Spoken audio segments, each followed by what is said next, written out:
Oi, gente, tudo bem? Depois de eu falar bastante sobre cirurgia bariátrica, eu resolvi gravar esse vídeo pra fazer um resumão de tudo que a gente conversou aí nesses posts e tudo mais, pra ficar mais didático, mais fácil pra vocês entenderem. Então, assim, eu vou começar falando um pouquinho sobre as indicações, né? Quem tem indicação de fazer cirurgia bariátrica, gente? Pacientes com obesidade grau 3, desde que tenha sido comprovado o insucesso do tratamento clínico, ou seja, o IMC acima de 40, tá? Desde que essa pessoa tenha tentado passar por diversos tipos de tratamento sem sucesso para perda de peso. Então, a gente tem indicação de mandar esse paciente para fazer a cirurgia bariátrica, tá? E um IMC abaixo disso, ou seja, um IMC de 35 a 40, uma obesidade de grau 2, tá? Tem indicação de realizar bariátrica, desde que comprovado o insucesso do tratamento clínico, e também o paciente precisa ter alguma comorbidade associada à obesidade, ou seja, múltiplas comorbidades, pode ser diabetes, pode ser dislipidemia, que é colesterol alto, pode ser apneia do sono, pode ser alguma doença cardiológica, como pressão alta, por exemplo. E tem um monte de outras indicações, tá? E até uma paciente que sofre de uma depressão intensa, uma ansiedade por conta desse aumento de peso, pode ser considerada uma indicação para bariátrica nesses pacientes com obesidade de grau 2, tá?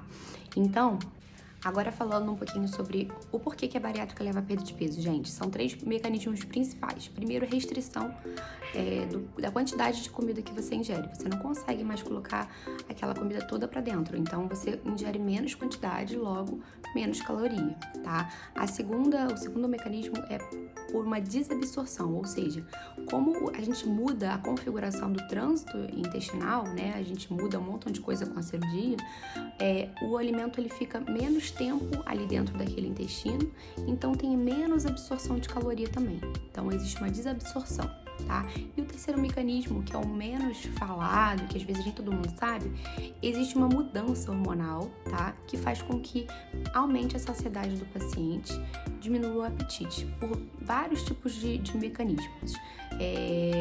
Então isso é uma coisa muito interessante, né? É importante a gente saber se existe alguma contraindicação para cirurgia. A princípio, não, tá, gente?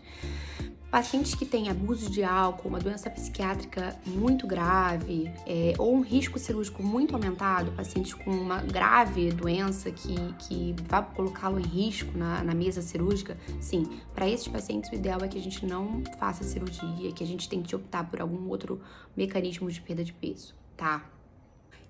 Uma coisa que é muito importante a gente falar é sobre a gestação em paciente bariátrico, tá, gente? Eu sempre falo para meus pacientes que são mulheres, tomar muito cuidado com a gestação nesse período. Então, o ideal é que a gente só engravide depois da estabilização desse peso, né? Que geralmente ocorre de 1 a 2 anos após a cirurgia, tá? Antes disso, existe muita variação de peso, variação de vitamina. Então, uma gestação, nesses casos, pode ser um pouco perigoso para a mãe e para o feto. Então, o ideal é deixar estabilizar o peso, ficar super ok para ir tentar engravidar, tá bom? Então, sempre se certificar de que o método contraceptivo é bem eficaz, tá? Ou algum método de barreira, ou o DIU, ou alguma medicação injetável, tá? Até porque as pacientes que usam anticoncepcional oral pode ter uma diminuição da absorção desse anticoncepcional, então pode não ser tão eficiente como seria se a pessoa não tivesse passado por uma cirurgia de bariátrica, entendeu? Então, agora falando um pouquinho sobre atividade física, depois de você passar por uma cirurgia bariátrica, é de extrema necessidade, né, gente? Primeiro porque é ótimo para a saúde, né, como um todo. E segundo que quando a gente tem uma perda de peso muito acelerada, como ocorre nos casos de pós-cirúrgicos de cirurgia bariátrica, existe uma perda de massa muscular também. Então, com essa perda de massa muscular, a taxa metabólica basal cai, tá? Então, o paciente, ele gasta menos caloria para estar em repouso, tá? Então, a partir do momento que você faz uma musculação, faz alguma atividade física para estimular essa musculatura, você tá aumentando sua taxa metabólica basal. Então, você diminui o risco de reganho de peso, que às vezes é comum na cirurgia bariátrica, né? Ter esse reganho, porque nem todos os pacientes conseguem aderir a essa atividade física, tá? Então, é muito importante a atividade física. Além disso, do que, o paciente pós-bariátrica, ele pode também ter muita lesão articular, alguma lesão na parte muscular. Então, é muito importante que você mantenha essa atividade física justamente para evitar esse tipo de lesão, tá bom?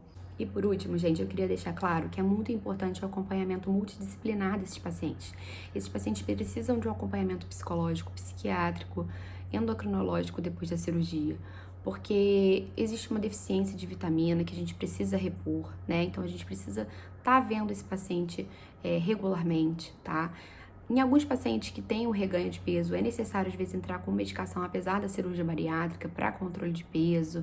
Então a gente tem que estar sempre de olho nesse paciente, sempre muito atento a todos os sinais e sintomas que ele possam vir surgir depois da cirurgia, tá bom? E a parte psíquica também é muito importante. Além da parte cirúrgica também, né? Revisar sempre a cirurgia, ter consulta com cirurgiões, então, com cirurgião também regular, tá bom, gente? Se tiver ficado alguma dúvida, podem me perguntar, eu tô aqui para responder vocês sem problema nenhum, tá bom, gente? Tchau, beijo!